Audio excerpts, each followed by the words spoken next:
Hello everyone and welcome to this month's project for Total Quilter and my decorative quilter. This month we'll be making an In the Hoop project, a USB stick holder. It was designed for you by Rita Gazard and presented by myself. I'm Mark Garretts, a national R&K educator. As I always like to do before we get into the construction and the software details, I like to show you a picture of what the finished project is going to look like.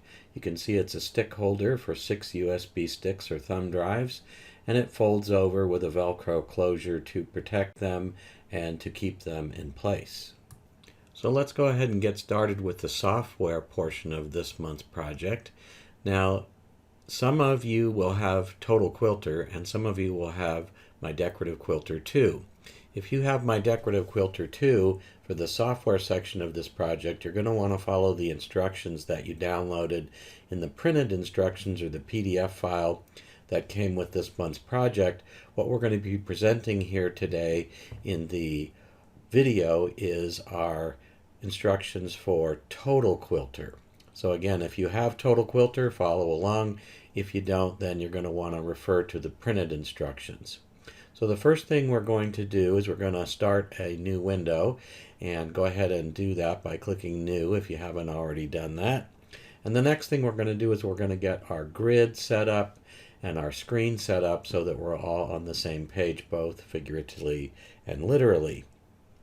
So the first thing we want to do is right click on our ruler bar. Now throughout today's video I'm going to be using both right click and left click instructions along with some control clicks, and what those mean is if I just say to click, that means a normal left click on your mouse. If I say right click, that means to right click on your mouse, and a control click means to hold down the control key and at the same time left click on your mouse. When I say to hover your mouse over something, that just means to move it and hover it. Like right now I'm hovering over the top ruler bar. So that's the first thing I want you to do, is to hover over the top ruler bar and right click on it to bring up our ruler and our grid settings. So what you want to do is you want to be in metric, you want to have show grid checked, you want to have snap to grid checked, and then come down and click on grid settings. You want your horizontal grid spacing to be set to 25, your vertical grid spacing to be set to 18.5, and your grid major to be set 6 in the horizontal and 4 in the vertical. When you've got those set, go ahead and click OK to lock them in, and your screen should look something like this.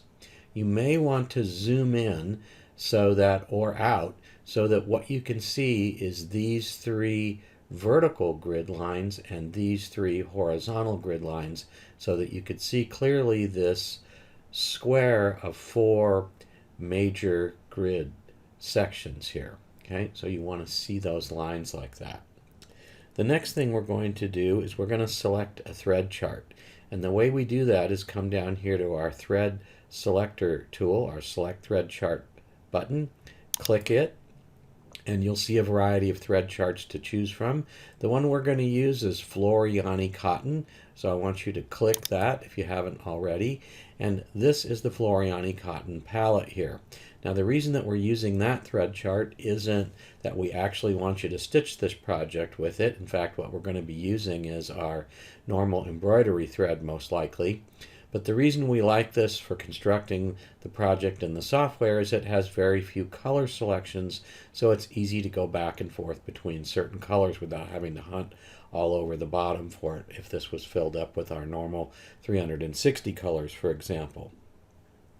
So once you've done that, we want to start the design. And what we're going to do is draw a rectangle with artwork, and that tool is right here. To get into rectangle mode, you'll want to click the down arrow and click the rectangle, which is the first object there. And from now on, whenever we click this tool, we'll be drawing rectangles. So the first thing we're going to do is we're going to draw a big rectangle that's basically these 4 major grid sections here. We're going to start by clicking up here and dragging the mouse down to the bottom, and I don't have to be super precise to it. You can see how as I get close it snaps, and that's because we have snap to grid turned on. and then you just want to let off the mouse and it's going to put in that line. To make this line a little easier for you to see, what we're going to do is we're going to change the width of the pen that we drew this with. So right now the pen width over here in our properties box is set to 0, 0, which is what we call a hairline. It's a 0 width line. We're going to change it to a width of 1 millimeter and click apply. Now this is strictly visual. It really doesn't affect this line or what the software does with the line at all. It just makes it easier for you to see. And the next thing we're going to do is we're going to transform this to be a little bit smaller than our grid lines. So what we're going to do is we're going to come to our transform tab here, and we want to be in millimeters mode. And one of the cool things about the properties box here, the transform tab especially, is that you can be in inches or millimeter here for your sizing, independent of what we're looking at here for our grid and our ruler. So what we're going to do is we're going to change to millimeters, and you can see now we're 300 millimeters wide and 1.481 millimeters high. What we want to do is change just the height. So in order to do that, you want to make sure that maintain aspect ratio is unchecked. Since it's unchecked, it will allow us to change one parameter here without affecting the other. So what we want to do is we want to change our height to 125 millimeters. So I'm going to select it and type in over the top 125 and click apply, and you'll see that now our box that we drew is no longer aligned to the grid lines, at least vertically. So the next thing we want to do is we want to convert this into a run stitch, and the way we do that is with our one-click items down here. We want to come to this run and click it, and that will turn it into a run. And it leaves the artwork behind, but now we have a run stitch there as well. And what we want to do, this is just going to be a basting stitch, so what we're going to do is increase our stitch length from the default of 3 to 4, and then we're going to click apply. And the next thing we want to do is we want to make a copy of it. So we're going to come up here to our copy icon and click copy, and then we're going to click paste to make another one. Now we want this one to be a different color because we want to stitch this one out to be our placement line, and then this one is going to be our tack down.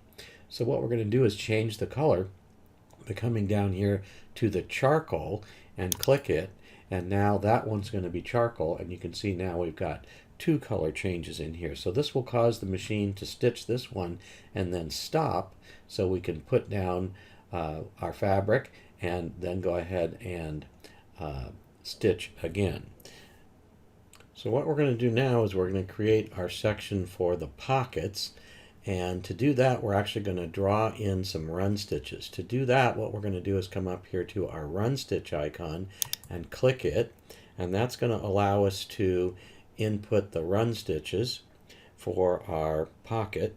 And what you want to do is create this in a different color. So the first thing we're going to do is come down here and click light brown so that those go in a different color. And what we're going to do is we're going to be clicking 3 minor grid lines over from the center line, and then this one right here below the box that we've created.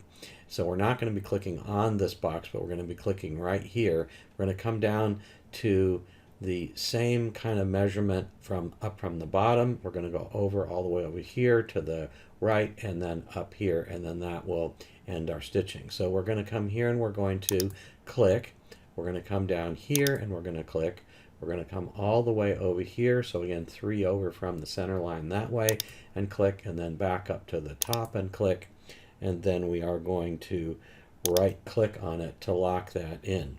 You want to come back over and click the select tool to reselect it. So now we've got our stitches selected, and we're going to go over to our transform tab one more time, and this time we're going to resize it.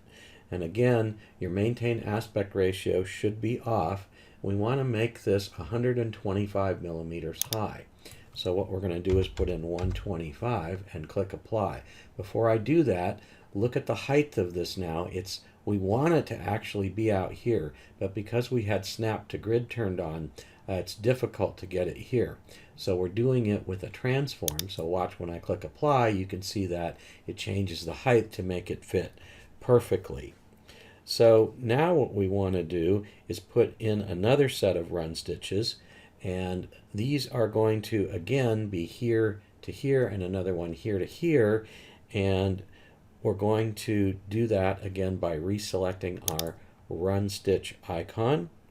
And now we want to make sure that our run stitch length is set to 2.5, which it is. And we are going to change the thread color. We want to change it to charcoal. And then what we're going to do is we're going to start over here, and we are going to click at this spot right here, and then we're going to come down to the opposite spot on the other side and click, and then right click to lock that line in. Now what we're going to do is go back and reselect our run tool, which it is, and now what we're going to do is select the black color, which is right here. To get this to be yet another color, we're going to click right here, and then we're going to come up here and then right click to lock that one in. Now over here in our sequence view, what we're going to do is click our select tool, come over to our sequence view. Our last item's already selected for us. We're going to hold down Control and click on the next to last item. Then what we want to do is go back to our properties box, to our transform tab, and this time what we're going to do is change both the height and the width. So our width is going to be now 163, and then our height we are going to put at 125 like we did before. So when I do that, now you can see we've got a second set of stitches that are offset. So this is going to become our placement line for the pockets, and then this is going to actually be the seam line to sew the pocket piece down. Now what we need to do is we need to create the division lines for the pockets. And so what we're going to do that is come back and select our run tool. Our stitch length should already be at 2.5, which is good. We want our charcoal color back, so we're going to come down here and click on charcoal. And then what we're going to do is we're going to start right here where this line of thread comes in, and we are on this intersection. There's a grid line hiding under this thread here. So we're going to click here. We're going to come out 2 boxes and click. Come back to where we started and click. Then we're going to come down 2 boxes and click. Come back out 2 boxes and click. And then come back and click. And then right click to lock that in. Next you want to come back and click the select tool, so that the object that we just created is selected, and we are going to drag this over now to make it line up with this set of stitches. So what you want to do is position the mouse over the center until you get that hand, and then what you want to do is click and just drag it over and keep it lined up with the horizontal grid lines, and then line it up with that other line of stitches over here. So we've got that one lined up. Now what we're going to do is we're going to create a copy of it, and we're going to put it over here. So what we're going to do is click copy, and then we're going to click paste, and then our copy is now selected over here. So what we want to do is we want to flip this both horizontally and vertically so that it's a true mirror image of what we've created. So we're going to flip it horizontal, and we're going to flip it vertical, and then we are going to again position it so that we get that hand, and we're going to click our copy and move it over here just like that. Okay, so now we've got 2 sets of pocket divisions, and now what we want to do is rotate this to the proper orientation for our hoop. So what we're going to do is come up to the top of the sequence view and select all items, and then we're going to rotate it to the left, either 45 degrees twice or 90 degrees once. So we're going to click our rotate 90 degrees, and then what we want to do is we want to save this file as a WAV format. So what we're going to do is come up here and click File and Save, or you can use the Save icon right here. And where we're going to put this, let me navigate to where it would go. I'm going to put it in my Designs folder under my Decorative Quilter project, so MDQ projects, and then this is where all your projects got saved, and this month we should be in August 2017, and I've got some designs in there that I was playing with, but what we're going to do is we are going to call this Inner USB Stick Holder, and we're going to click save. So that will save it in the WAF format. All right. And we want to save it one more time in our machine format. So I'm going to come up here and click File, Save As, and this one you have to do a Save As. It's already got the name there, so in the bottom selection box here you want to click that down arrow and select the machine format that you have. I happen to have a Baby Lock multi-needle, so I'm going to select that format and I'm going to click Save, and it's going to save that machine file for us. What we're going to do now is we're going to create the outer section. So that created one half of the stitching. We're going to create our outer section now from this one by selecting the first item in our sequence view and clicking our copy icon. Now don't paste it yet, because what we're going to do is click on our new page icon, and now we're going to paste it in. So now we've got a copy, an exact copy of that same set of stitches to start our second project. What we're going to do now is change our grid settings and our snap to grid, etc. So what we're going to do is right click on our ruler. What we want to do is change from metric into inches, and what we want to do is make sure that snap to grid is checked, but we also now want to click snap to anchors. So we should have both snap to grid and snap to anchors checked. Now what we're going to do is we're going to create an Applicant block out of this. And the way we do that is we come up here to our Create Applicant Block icon and click it. And the first thing it wants us to do is create the outside rectangle or square that will become our block. Now, this is obviously not going to end up being a real quilt block, but we're going to treat it like a quilt block for now. And it's not going to be a square, it's going to be this rectangle. And what we're going to do is we're going to use this set of artwork here that we have to create our outline. And we're going to, because we have snap to anchors turned on, you can see the anchor points of this rectangle, and that's where we're going to click and drag down to the bottom, down to that anchor point, and let off. And since we have snap to anchors turned on, it's automatically going to give us the proper size and snap to those anchor points. The next thing we're going to do is we're going to create our divisions for this quilt block. And we're going to do this as one contiguous line. And when we do this, we're going to be clicking. We are not going to be trying to snap to this artwork line at all. What we're going to be doing is snapping to these grid lines here in the center. So some of them are very close to this line, but instead we're going to be right above or below it. So we're going to start down here in the right hand corner, right at this intersection of this major grid line and this minor one. So it's one minor grid section to the right of the center line and just right above the bottom there. So we're going to click, and because we have snap to grid turned on, you don't have to be super precise, just anywhere in there will do it. And then you're going to click again right there, come down to the bottom and click. We're not done yet. What we're going to do now is create a zigzag. So we're going to go up to, and then up and over to, up and over to, like that, all the way up to the top. So we're going to click here, here, here, here, skipping 2 each time and going across.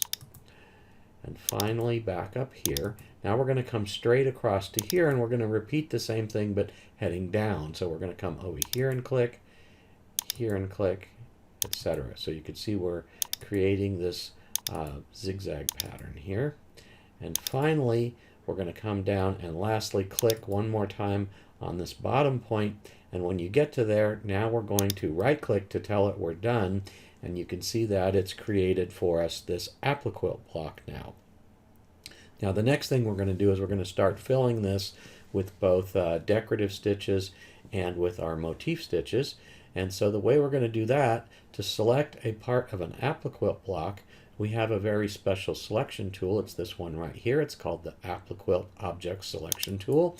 So click on that, and now this allows us to select parts of this Applicant block. So come anywhere over here into the right side and click to select. Basically, we're selecting pretty much the whole gray area except inside these center ones in here. So what we're going to do is we're going to apply some advanced stippling stitches here to get a nice pretty pattern in here. And the way we're going to do that is come down here to our one clicks for advanced stippling and click on it. And then we're going to select pattern number 36. So we're going to scroll down just a little bit, select stipple number 36, and that will go in. And then over here in our properties box, we want to reduce this pattern size a little bit. So we're going to go down to 14, and we're going to actually increase our stitch length a little bit to 3 and click apply. So now we've got a nice pattern in there. The next thing we're going to do is apply our motif stitches. And what we want to do is select an interior line. So any one of these lines, I'm just going to click right here on the line. So now it will look like that. And we're going to apply a motif to it by using our one-click motif here. So I'm going to click that. And then over here in our properties, what we want to do is select motif number 233. So we're going to scroll down to where we see 233, which is right here. And this pattern size, stitch length, and run spacing and everything is fine for what we're going to do. So we're going to leave it alone, and we're just going to click apply, and that's going to give us a nice decorative motif stitch in there. Now what we're going to do is we're going to save this one. And so we're going to come up here and click our save icon. We should be in the same folder. And this one we're going to call outer USB stick holder. So I'm going to type in OUTER USB stick holder. And it will automatically save it in the WAF format. So I'm going to click save. And for this one, we don't actually need to create a stitch file yet, because our export function we're going to do next will create that stitch file for us. So we have 3 different ways to export this block now in Total Quilter. One is to make an actual Appliquilt block. The other is to make what we call an applique block, which is very similar. But we're going to use a function for the first time in our webinar series now called the export faux piecing, which is right here. And this doesn't try to create cut files or anything for us because there's just one piece of fabric. So we're just going to cut that manually. And what it's going to do is just put all these patterns down and not worry about trying to, try to cut out various pieces like we would for an applique block or an appliquilt block. So we're going to come here and select Export Faux Piecing. It's going to come up and ask us for a project name. You'll want to put outer USB stick holder in here. It should probably come in automatically because we saved that WAV file as that. If it doesn't, go ahead and type that in. This is going to put it in a different place. This is going to put it in our Appliquilt folder, and that's fine.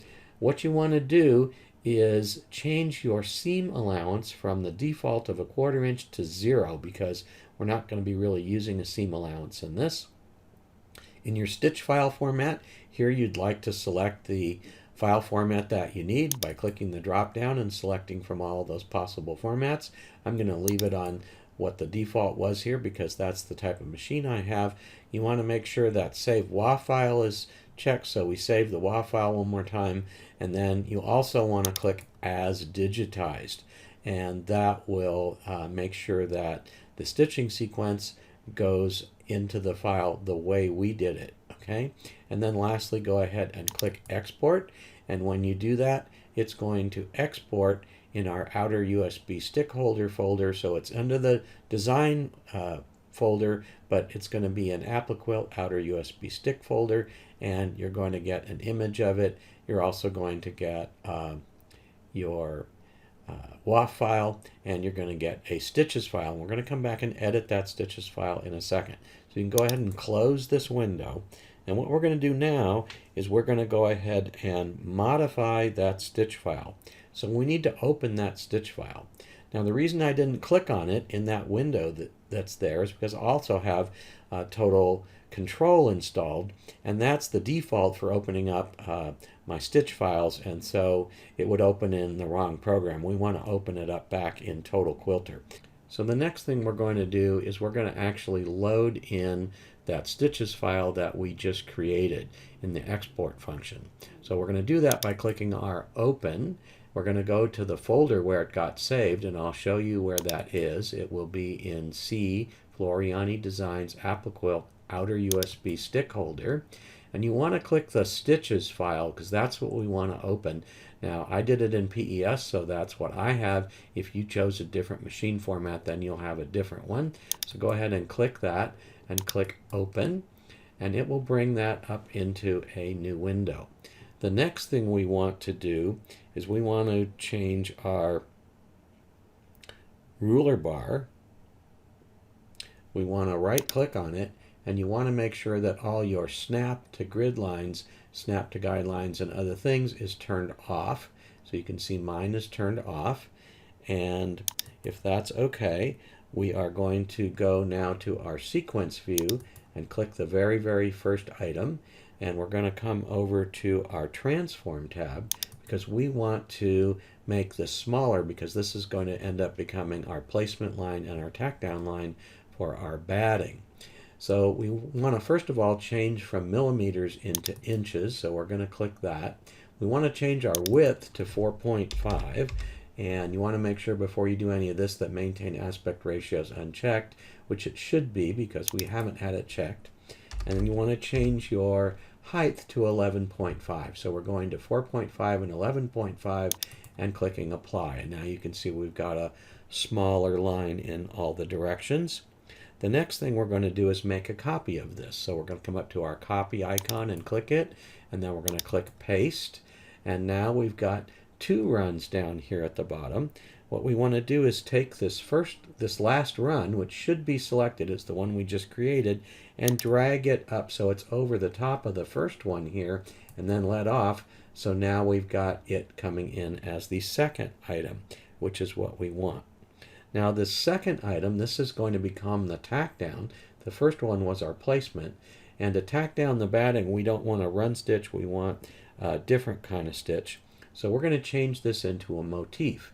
And we're going to do that here in our type in the run. Select the down arrow, come down and select motif. We're going to change the style to motif number 205, which is the cross. And what we want to do is we want to change our run spacing, our pattern size to 7. So we're going to change pattern size to 7, our run spacing to 7, and our stitch length to 0.7. And we're going to go ahead and click apply. And now we've got a nice set of run stitches there to tack down our batting. And now we're going to go to our sequence view, get this last item here, and we are going to drag it up to the second item so that it becomes the third one.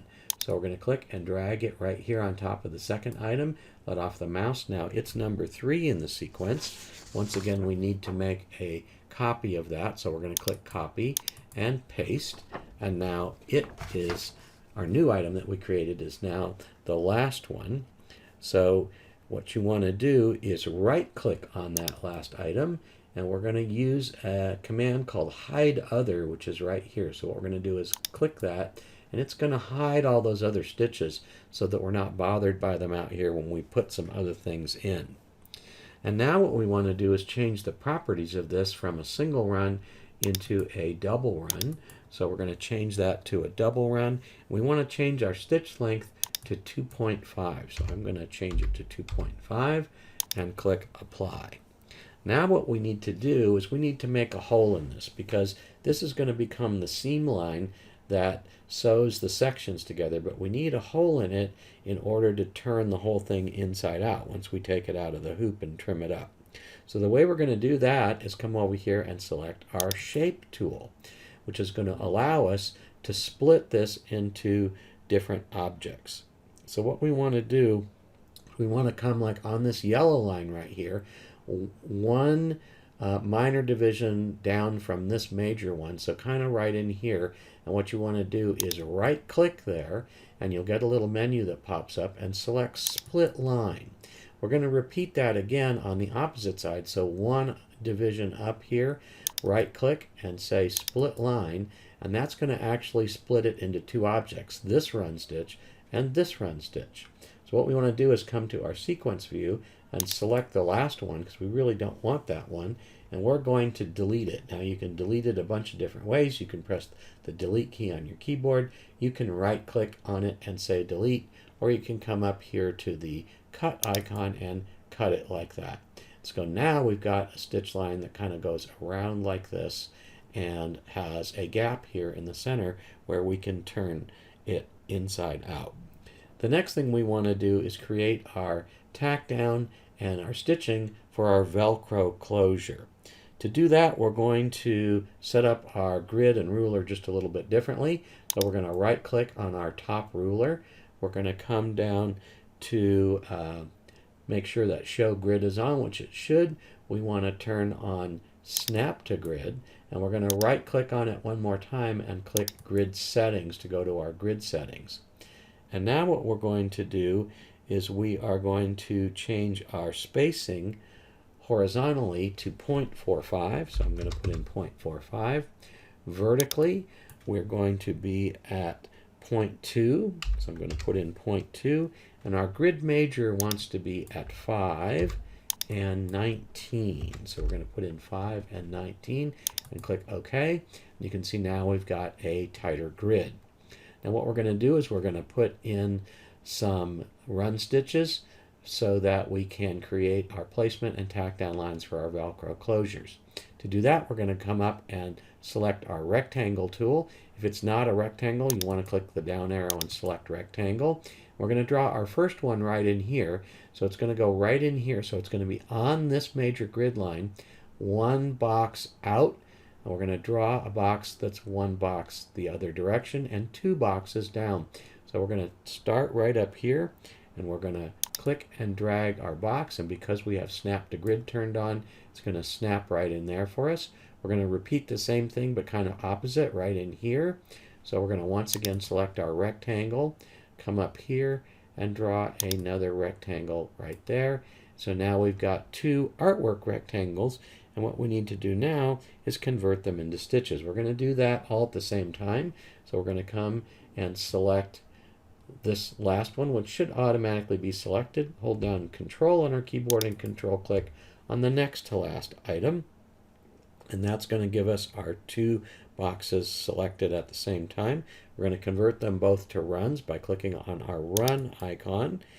And we now need to make some copies of those. So with both of those selected, we are going to click copy and paste. And now we've got a set of 4 runs. So what we're going to do is come down to the last item in the sequence. What we want to do first is change the color. I'm sorry. So they're all the same color now, the sky blue. We're going to change these last two to charcoal so the machine stops. And what we're going to do is come here and click on charcoal. So now we've got them as a separate item. And in the properties, we're going to also change this to a double run so that we can get them to tack down a little bit better. So we're going to change from a single run to a double run. We're going to change our stitch length to 2.5 to get a tighter stitch in there. And again, these are what's going to sew down our Velcro closures. And we are going to go ahead and click apply to lock that change in. Now what we want to do is come down to the very last run and click it. And what we're going to do is reduce its width and height to get it to sew inside the placement lines. So we're going to come over here to our transform tab. Again, maintain aspect ratio is unchecked. What we want to do is make the width be 0.8 and the height be 0.3. And we're going to click apply. And then you want to repeat that for the run just above it. So click on the next to last run here and go back to transform and click on 0.8 and click on 0.3 and click apply, and that will change it. Now you might be asking, why didn't we do them both together since we did the same thing? The reason is because if we did them both together, it would change. It would show us the width and the height for the combined set of two if we selected them both together.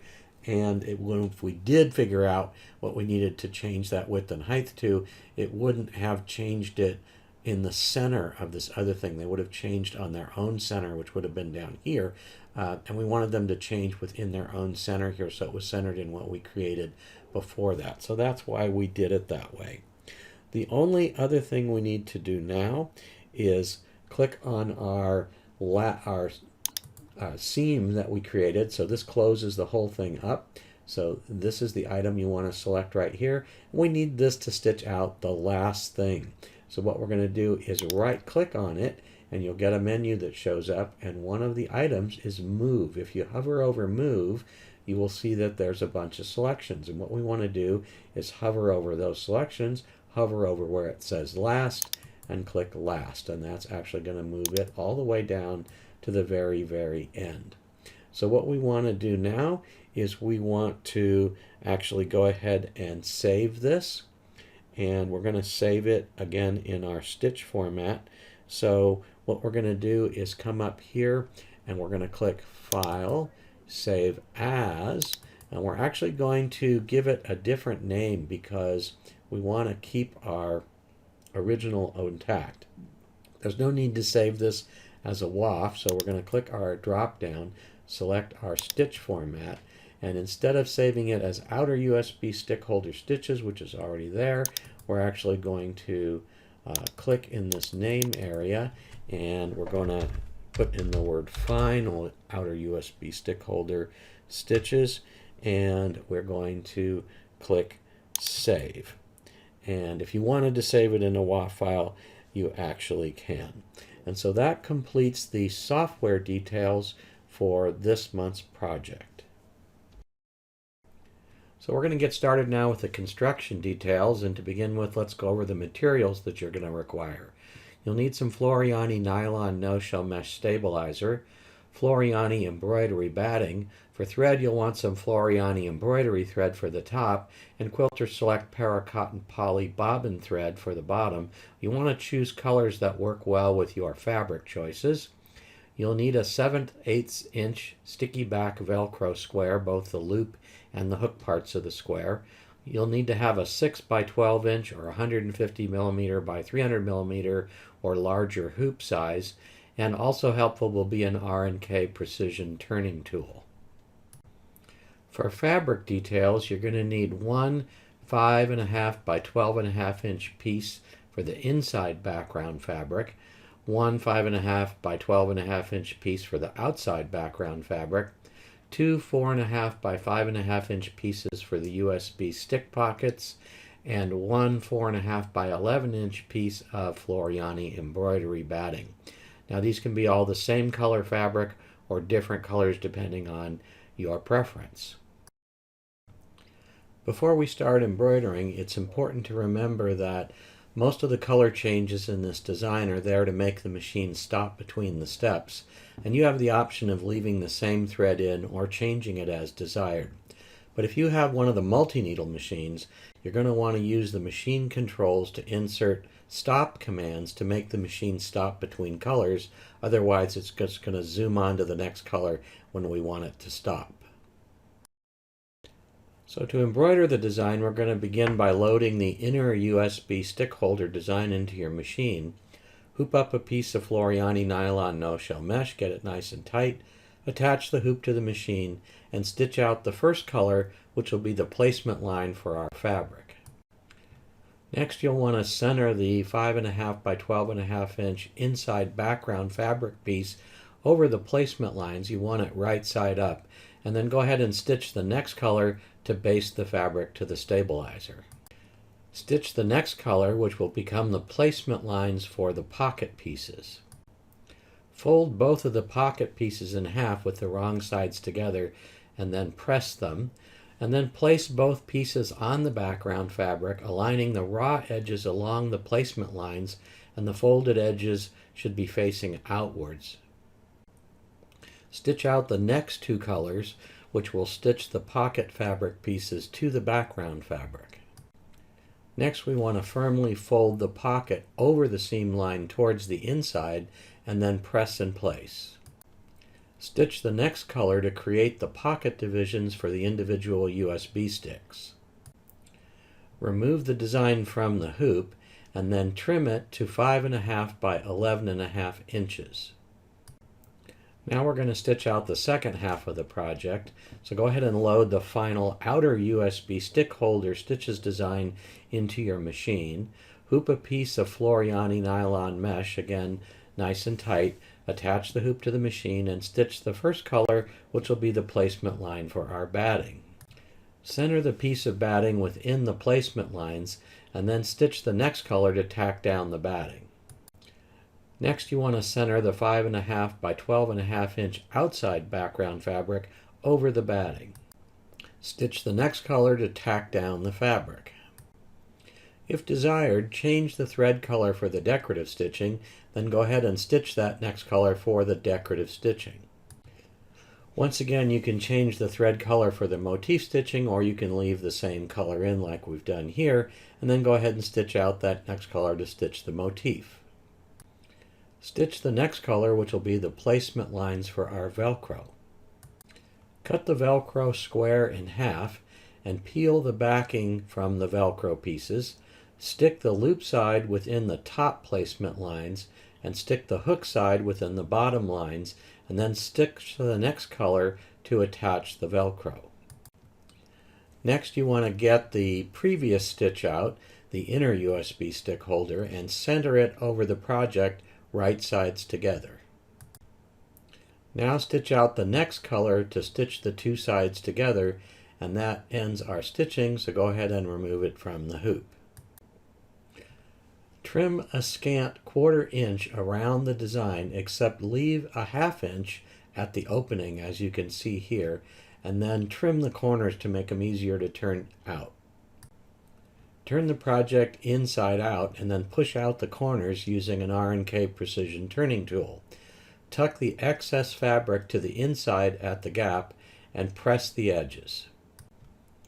Now fold the top and bottom in towards the center, aligning the edges to the pocket seam lines, and then pin them in place. And you want to sew close to the edge on both sides to close up the gap and secure the folds. So that completes our project. All you need to do now is fill them with your favorite USB sticks, and then when you fold it in half, the Velcro strips are going to keep it closed and secure the sticks in place. So I want to thank you for attending and watching this video. We hope you'll use this video along with the printed PDF instructions to recreate this project at home, and be sure to come back next month for our next project.